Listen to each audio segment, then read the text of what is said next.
नमस्कार मंडळी. चला तर आणखीन एक छान असा व्हिडिओ अगदी नेहमीप्रमाणेच तुमच्याबरोबर शेअर करते. आणि सगळ्यात पहिल्यांदा अगदी नेहमीप्रमाणेच तुमचे सगळ्यांचे मनापासून आभार. खूप तुमच्या छान छान कमेंट्स आहेत आणि वाचताना अतिशय आनंद झाला. खूप मजा आली मला.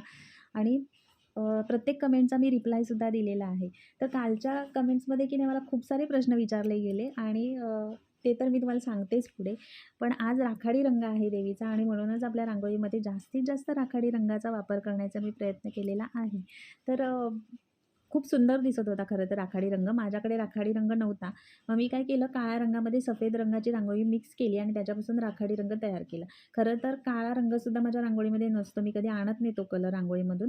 पण शेवटी इच्छा असली का मार्ग सापडतो. तसा मला तो काळा रंग सापडलेला आहे. मग मी सफेद रंगामध्ये मिक्स करून त्याचा राखाडी रंग केला.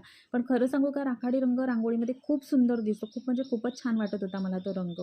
आणि मी पहिल्यांदाच तो रंग वापरला असेल रांगोळीमध्ये. तर आजची रांगोळी ना अतिशय सोपी आहे आणि खूप काही वळणं वगैरे नसल्यामुळे की नाही रांगोळी अतिशय कमी वेळामध्ये माझी काढून झाली. रांगोळी नक्की एकदा ट्राय करून बघा तुम्हीसुद्धा. आणि रंग तुम्हाला हवा असेल तर तुमच्या आवडीप्रमाणे कोणताही वापरू शकता तुम्ही. बरं, मला जे प्रश्न विचारले गेले होते ते हळदीच्या लेपनाबद्दल होते. म्हणजे काहींना तो कलर वाटला. मी सुरुवातीला जो रंग लावते उंबरठ्याला तो कोणता आहे? तर तो रंग नाही, हळदीचं लेपन आहे. आणि जे नेहमी माझे व्हिडिओज बघतात त्यांना तर माहितीच असेल.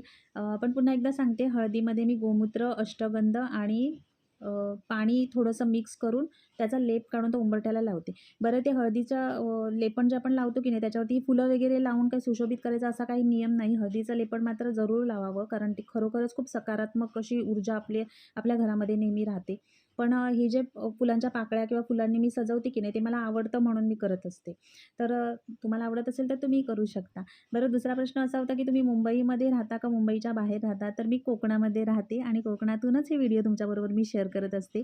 अगोदरचे व्हिडिओ जर तुम्ही बघितला तर तुमच्या लक्षात येईल, बागेचे वगैरे व्हिडिओ मी बरेच शेअर केलेले आहेत तुमच्याबरोबर. तर प्रश्न बरेच होते पण आपल्याकडे वेळ कमी आहे. तर आजची रांगोळी कशी वाटली नक्की कमेंट करून सांगा आणि आवडली असेल तर लाईक, शेअर अँड सबस्क्राईब.